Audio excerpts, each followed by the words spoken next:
I like to say why I, got connected with her and what is my admiration about her. See, Judy is the only person, I have been working with artisan communities for many years. And I've been trying to get, set up some institution to work with artisans. And I've talked with several people all over this country. And none of us have done anything about it. So she is the only person who runs a school for an artisans which started in Kutch. It's still in Kutch. And I, see, after NID, I went to villages and I really discovered the beauty of this culture. There is so much that educated people are completely unaware of, So, I wondered that, her experience of meeting this, she's actually an anthropologist, came and stayed here and set up this, beautiful experiment of working with, various artisans. More details she will talk about, but I wanted to convey my, thankfulness and appreciation of what she has done for artisans.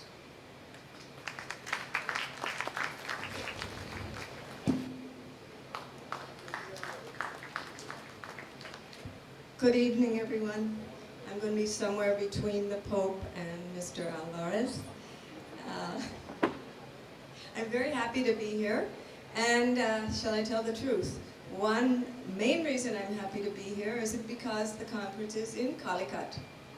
And the night before I left, I was speaking to Shamji Bai, a weaver from Bujodi and Kutch, and I said, I'm going to Calicut, and he said, oh, Calicut! So why, what's the connection between me and Shamji Bai, a master weaver, and why were we interested in Calicut? Because we haven't been here before. Right? And I think what we were hoping for, of course I'm going to have to tell Shamji, but I'm experiencing myself, is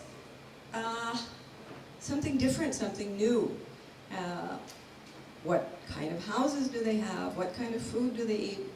Especially what kind of textiles do they make and wear?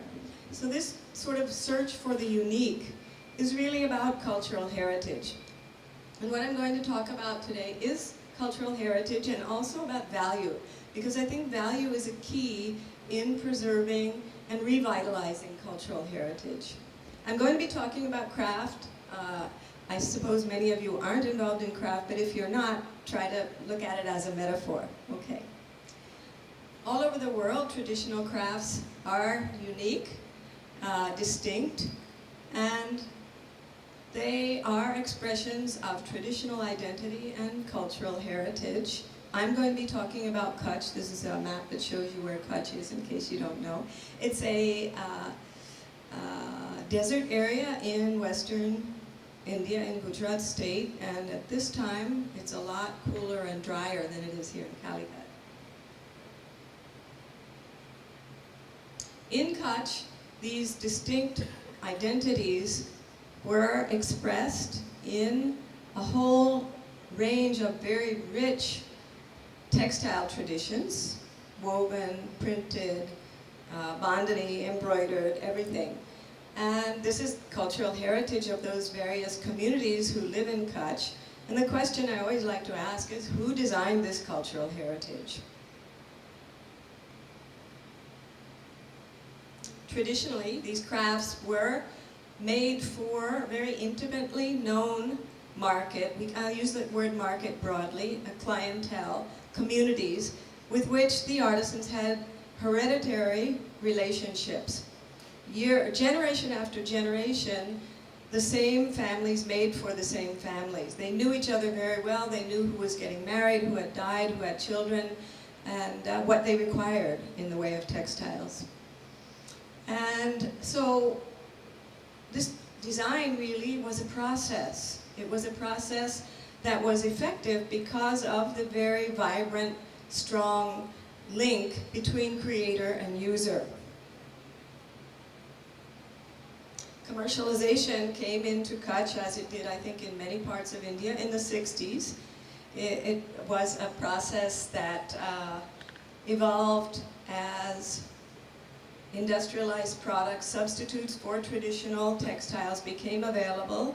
They were cheaper, and in many ways they lasted longer than the original handmade products.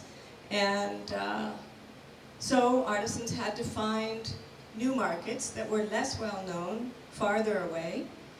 And ironically, the process that they used was based on the industrial model that was ousting them from their original clients in the first place. That industrial model is that we need to make things faster, cheaper, and more standard. This is what machines were actually invented to do. So for example, the traditional woolen dablo, a blanket, became a shawl. Acrylic fibers were used, they were cheaper, and the fly shuttle was introduced, faster. Villages became production centers rather than families working for families. They became production centers, and unfortunately that brought in cash economy, and wages languished. Now design came in around the same time as an entity, as something separate. Design originally, there is not an Indian word for design. Does anyone know the Indian word for design? Can you correct me if I'm wrong? Ashok Chatterjee says there isn't. Okay, because design was a process, it didn't need to be named. But now it came as a Western concept, and it came to craft as intervention. I don't know about you, but that's a word that makes me pretty uneasy. Intervention. Stop, you're doing it wrong, let me show you. So, designers as well as traders became the brokers for these less known, more distant clients, and in the process, artisans became laborers in their own work, in their own cultural heritage. And I think their knowledge, as well as their skills, was devalued as they used their creative capacity to do production work. So now the question is, who are artisans? Are they workers, as we often see them depicted? Whenever you see a picture like this, remember this talk, hands without heads. How many times are artisans depicted as hands without heads? Workers, doers, no knowledge needed. They get design from somewhere else. However, what if we think of them as instead creative artists, key guardians of cultural heritage? This is the view that I chose and what directed what I did after that. After working with artisans for some, 10, 15 years, and especially one of the first things I did when I started Kala Raksha was make a museum, because I saw that the way a tradition exists is pretty simple. People understand what is good work and they copy it, but they never copy it exactly because that's boring and uncreative. They'll always innovate. And that's how a tradition over years went on, slowly changing. Traditions were never static, that's a misconception. So I started this museum, and because we did need to reach commercial markets, I asked artisans to innovate consciously for those new markets, looking at their traditional work. And during that time, I would ask myself again and again, what is it that designers have that artisans lack? So with that question, after the earthquake, when many things changed, I got an Ashoka Fellowship to develop a new idea that had the potential for social change. And that new idea was a curriculum of a design education program specifically for traditional artisans of Kutch.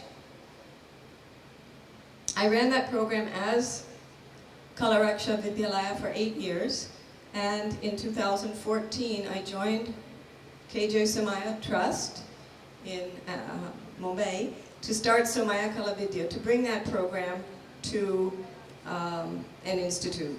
Now while I was developing the curriculum, I was aware that design was an alien concept, and that the way design was taught is a Western way. And I wanted to ensure that in trying to do something useful for artisans, I didn't inadvertently be insensitive to their existing traditions. So I thought first thing to do is find out what is the indigenous understanding of design among traditional craftspeople. When I started the program, I had a board of master artisans who were our advisors. I did everything with their approval and their support. And so I interviewed them on film and eventually edited it into a film about what their understanding of design was. What I found was that, for the most part, what we understand in the Western sense as design principles pretty much were there, although they may not have been named. For example, there isn't a name for symmetry. It's obviously an understood principle, but doesn't require a name, maybe because it's so obvious. But in any case, then I felt, okay, I can proceed with what is basically a Western idea of design in our education program as the basis. So again, I started Kalaraksha Vidyalaya, ran it for 8 years, and then began Sumaya Kalavidya. It is a program only for working traditional artisans of Kutch. We don't have any prerequisites of age or formal education. I think this sort of connects to what Mr. Alvarez was talking about. In fact, yeah, it's fine if they don't have any or very little formal education, but they have to know their craft. They have to be traditional artisans, because the assumption there is that they have knowledge. And that, to me, is more important than craft skills. Anybody can learn skills, but learning that knowledge takes generations. So that's who the course is open to. And it's a course that goes over a year. We have had great success over our more than 10 years of teaching design to artisans, and I think two of the key pillars of that success are sustained input, because when you have a workshop, it goes in one ear and out the other. But we have sort of a drip irrigation approach where the students are with us for a year. It's very intense. And all of the courses, there are 6 two-week courses. We decided to do 2 weeks because that's about the amount of time that a real artisan who's working can be away from his or her work. But those courses are linked, and they together teach artisans how to make a design collection. So that's one thing. And the other thing is local orientation. We make sure that the schedule is doable, that the artisans can come. We avoid all the holidays of all of the different communities, which is like going through minefields sometimes. And yeah, we make the schedule like that so that they actually can take the course. Another very important part of local orientation is tradition. We begin with existing traditions. We engage our master artisan advisors, and also we have our permanent faculty who are artisans who have gone through the program. We make sure that the first thing is that our students who are artisans understand, appreciate, see their own, what are the special characteristics of their own traditions. What makes an ajrak? Just the other day we had a discussion, and one of our graduates said, I think we better make a definition for what is an ajrak, because there's so many variations these days. So which of the characteristics have to be there? And then we teach them to innovate, but always to innovate within the tradition. We want them to be sure to have their identity. After 8 years of design education, I realized that that artisans who graduated could all do amazing designs, but they couldn't always reach the market. And so I felt that we needed to have a business course. I wanted to call it the MBA, Management and Business for Artisans, but I was told that was already taken. So we called it BMA, Business and Management for Artisans. It's a postgraduate course. Only people who have gone through, who are working traditional artisans, who have gone through the course in design, they can take this course. And I think the key takeaway to this course, we've just run it twice, but it's already shown that it's quite effective. I think the key takeaway is ownership. when the artisans go through this course, they have an increased ownership of their own work, and it shows in their confidence and I think in increasing the value of themselves and of their work. Okay, one of the main impacts of both the courses is confidence. The artisans who go through the course become very confident. They can innovate, they can reach new markets, and I think the best quote I ever got from one of our graduates is, "I learned to love my craft." So they do innovate within their traditions, they do preserve, they sort of like monitor each other, like if somebody does something that's new but doesn't have their a mark of their tradition in it, they'll point the finger and say, "Where's the tradition?" So they keep each other in line with that. But at the same time, they do innovate. And I think one of the wonderful things that I've seen is that each person, although working in the same traditions, they each have their own take on it. Just like each of us has unique fingerprints. And so it is possible to adhere to the tradition and yet innovate within it. And I think within our over 161 graduates, we haven't had any duplication in the aesthetic aspects. Okay, now, the bottom line is sales, because these crafts are being made for a market. They have to be sold, it's not a hobby, and critical acclaim isn't where it's at. They need to sell. So, the question that I hear all the time that kind of gets a little boring even, the dichotomy between ethnic and contemporary. And it's always said, I'm sorry to say, it's always said with some value judgment. Ethnic is bad, contemporary is good. I want to work with your ethnic artisans, but I want to make it contemporary. I wish I had a rupee for every time I've heard that. Okay, so can these crafts that we are consciously guiding to retain their ethnic quality, because that is part of their essence, can these ethnic crafts succeed in the contemporary market? Yes. Almost all of our artisans have done very well. They've increased their income, and I think one very important thing is to understand that as diversity increases, the market expands. This is a wonderful thing to realize. One of our graduates, who's actually a faculty member now, Dayabai designed and wove the sari that I'm wearing. Dayabai is our faculty member, and he said, you know, I was a job worker, for Shamjibai, by the way. Okay, I was a job worker, now I have my own business, and I earn 10 times more than I did. And Shamjibai doesn't earn a single rupee less. So that's an amazing, wonderful thing to learn, because it also means that that feeling of competition isn't necessary. Okay, that was the domestic market I was talking about. Now, Dayabai, this is Dayabai. And other artisan graduates of our program have also succeeded in international markets. Most notably, the international folk art market in Santa Fe, which is now a household word and definitely in Kutch and in many other parts of India and the world. This is a market once a year for 2.5 days. Artisans come from at least 60 countries and sell their work. The sales are, on the average, $20,000 in 2.5 days, which is more than double what Dayabai used to make in a year.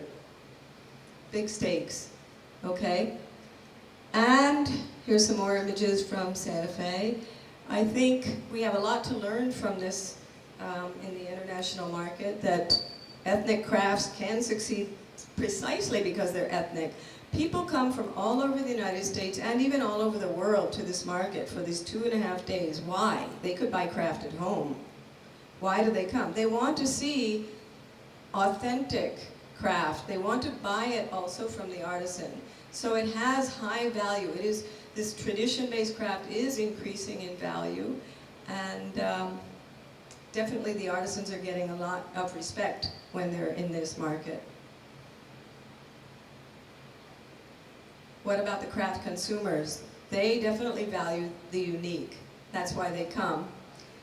There was a very interesting study done by the Crafts Council of England about crafts consumers. Who are they? Why do they buy craft?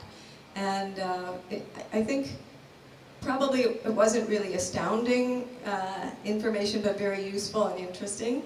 People buy craft because it's unique, because it's authentic. They buy it because it's an experience, and they also buy it because it's ethical. It's an ethical route to consuming maybe a new kind of connoisseurship.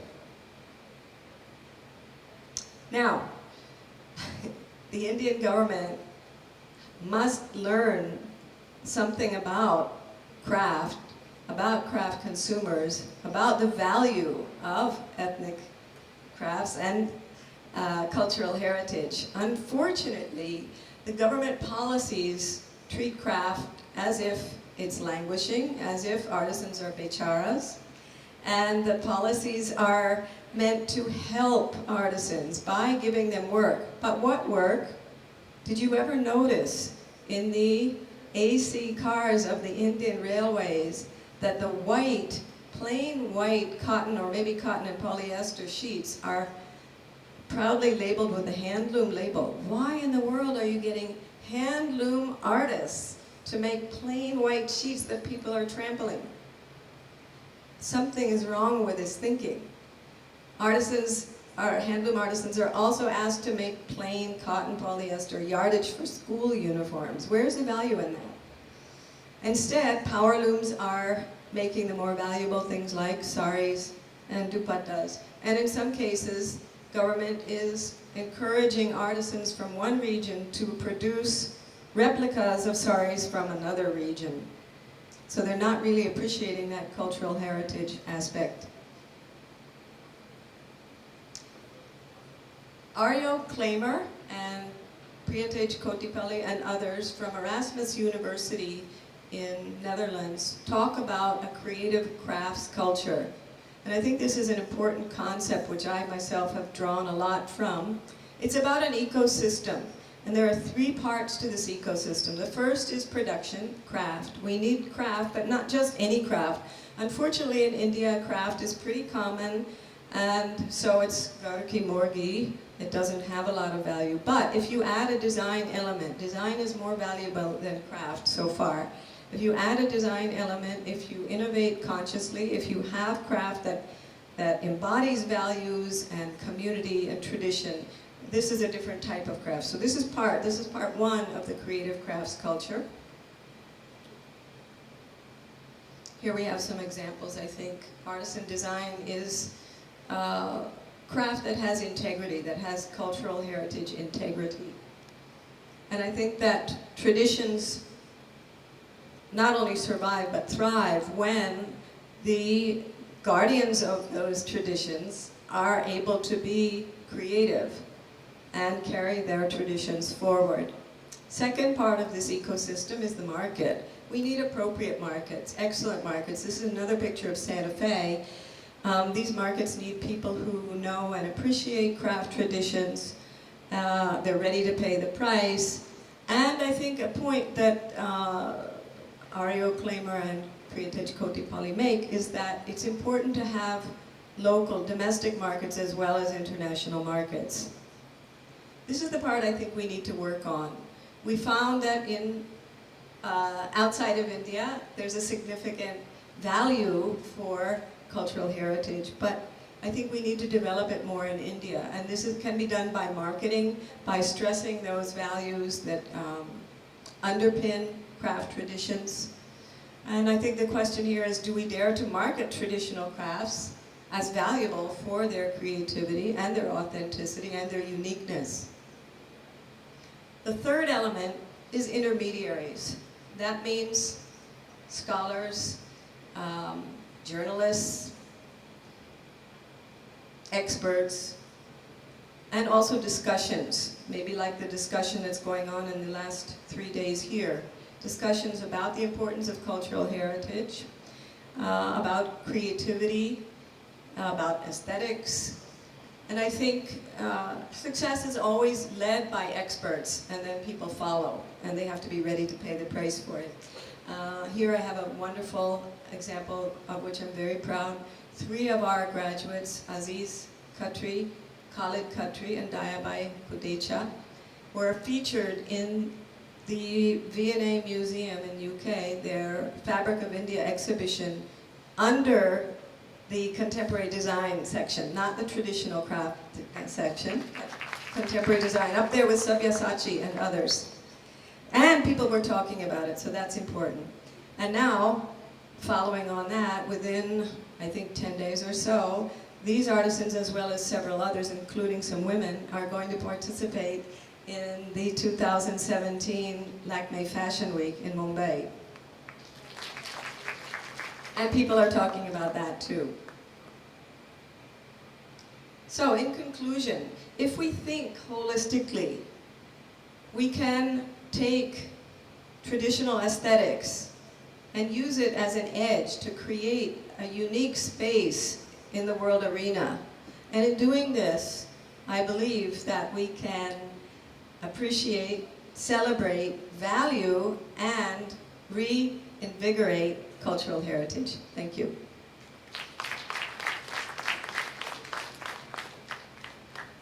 The floor is now open for question and answer session.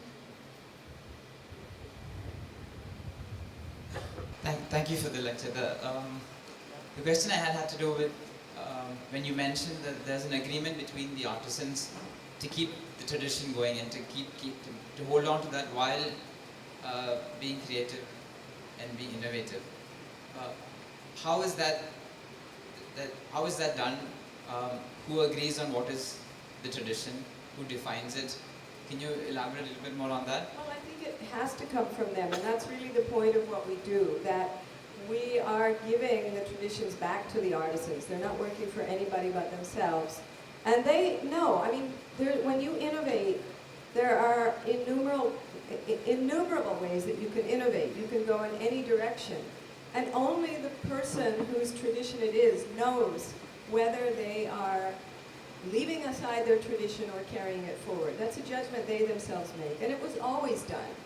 I had, in that film that I did with the master artisans, there's a section on Rabari embroidery. It's one of my favorite parts. There's a Rabari woman who I gave her pieces from the museum collection that we had, and I said, arrange them chronologically. So she did, and she's very dramatic. She goes, 1, 2, 3, 4, 5, 6, 7, 8, 9. All different and all Rabari. So that's how they understand their tradition. They don't have any hang-ups about it, really. So the point is that it's done by them rather than somebody else. Yeah, Isn't it? yeah. But something has to be there. I mean, they decide, really. And for traditions that are lost, so often we're talking about reviving traditions. I have a problem with that, because a lot of times that's an assumption. There are a lot of traditions that aren't really lost. They've evolved. Maybe people who are saying that don't like how they've evolved. There are some that are completely lost, but I think that idea of reviving and helping is one we have to guard, examine carefully, because a lot of times it's really disguising a sort of patriarchal attitude where, I know better. Again, I think we really need to engage the artisans in these discussions. That's the most important thing. Do you think there's this contradiction? I mean, I know things evolve always, but of late, this desire among young designers to be creative and innovate and to step, what that does is that makes them consciously deny what's already there, traditions. And they very consciously let go of heritage and things and values that have evolved over time. So I find it quite interesting that there is this, in one side, it's important to create and innovate, but also hold on to the old. You mean designers who are artisans, or designers who come from NID and NIFT and so on and so forth? Designers nowadays, so the so-called qualified designers. Yeah. Well, I think the thing to do is think about a co-design approach. And last year we had a very interesting experiment with students actually from the University of Wisconsin in the US, and they teamed up virtually with our graduates. So there were 13 teams of 2 people each, one traditional artisan, one American designer. And they had to work by WhatsApp, and mostly visually, a little bit of English, but English doesn't really go very far in the communities that we work with. And they did amazing work, but I think it needed some guidance. In the beginning, the faculty person there said, here's what we'll do. We'll show them the trends for this year, or next year really, and the artisans can pick the trend they like, and our students will do the designs, and your students will create them. And I said, I don't think that's that's co-design. I think that's the usual. I think in co-design, both sides need to make layouts. Both sides need to give their feedback on that trend. And it's a lot more time-consuming, but much more interesting. And in the end, the artisans enjoy it a whole lot more when they have something to say about, when they put something into it. So I think that's an approach we need to teach in our design schools. I like the fact that a lot of the contemporary designs are coming from them.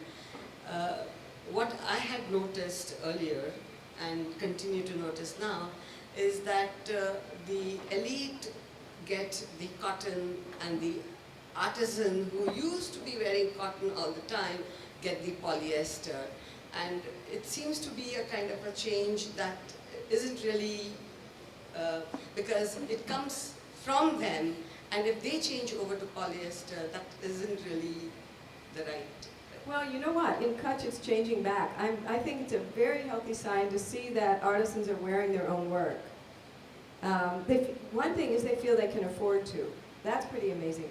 I took Irfan, he's on our governing council, and he is an Ajrak printer, very successful, more successful even than I knew.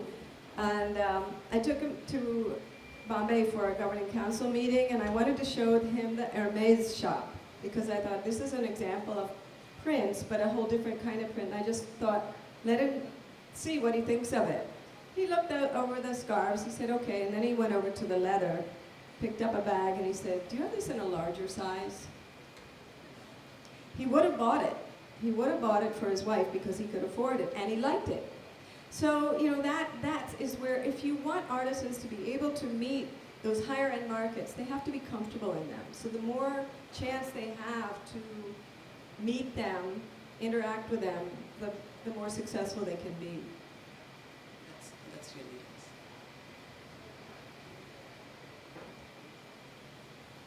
nice. Judy, we know each other for a long, long time. I'm an admirer of your work. All the time when I look at your work, including now, I can't stop thinking how we can, if there is some good work, how we can replicate it elsewhere. You have dedicated yourself. Is it easy to find a person like you everywhere? Because in India, not only Kutch, there are many areas there are crafts. Here also there are crafts. But where do we find some other Judys? Or is there a way of institutionalizing it? Yeah, you do need people who believe, you know. I can't tell you how many times I come across like one more comment that lets you know that they really do see them as hands without a head. You know, oh, but, you know, they can't do this or they can't do that. Or let's bring in an idea designer to help them or guide them.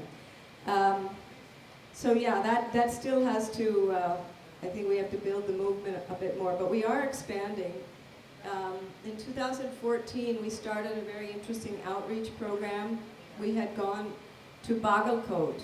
It just was by chance. I think a lot of things happen by chance. Bagalkote is being submerged by a big dam, and a very dynamic person wants to take this as an opportunity to make Bagalkote a model district. Okay, so somehow or other, because I knew somebody who knew somebody, I got invited. And I said, why am I being invited? They said, well, there's weaving here. I said, well, then I'm bringing a weaver. So we went, we saw, it was shocking actually to me, after being so long in Kutch, the situation of the weavers was destitute. They were earning 150 rupees a day for 3 people. They were just working like indentured servants or worse. They had borrowed money for the rest of their lives and maybe their children's lives too. So they didn't see a lot of hope. And the weaver with me, who had gone through the program, said, "Hey guys, why don't you change the color?" He said, "We don't do that." So he said, "Hey guys, why don't you think of doing dupattas as well?" He said, "We haven't done that." So Jenti says to me, "What's wrong with these guys?" I said, "I don't know, what should we do?" He said, "Let's bring them to Kutch." So I said, "Wow, what an idea." So that's what we did. We found a few people. It took a lot of work to find people who were willing. They came to Kutch and they saw what was going on. And you know, see, this is again experiential learning. If I tell them, "Hey, you could make this much money," it's like, yeah, sure. But if they come and they see tourists buying 150,000 rupees of work in half an hour, the hand goes up like, "I'm on, I'm ready."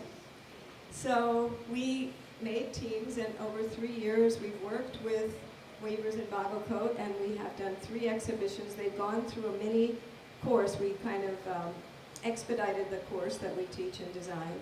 And they're doing well in the urban markets. They're ready. They're like, okay, let's try. We've been to Bombay, let's go to Delhi, you know? And because they've gotten out, they've seen the markets. And I think it can be done. And I think the artisan to artisan approach is really good because it quickly builds confidence. So that's part of our big game plan. But yeah, we need to spread out faster and farther maybe, but not in the industrial model. Thank you. I now request architect Vinod Siriak to hand over the memento to Mrs. Judy Frater as a token of our gratitude.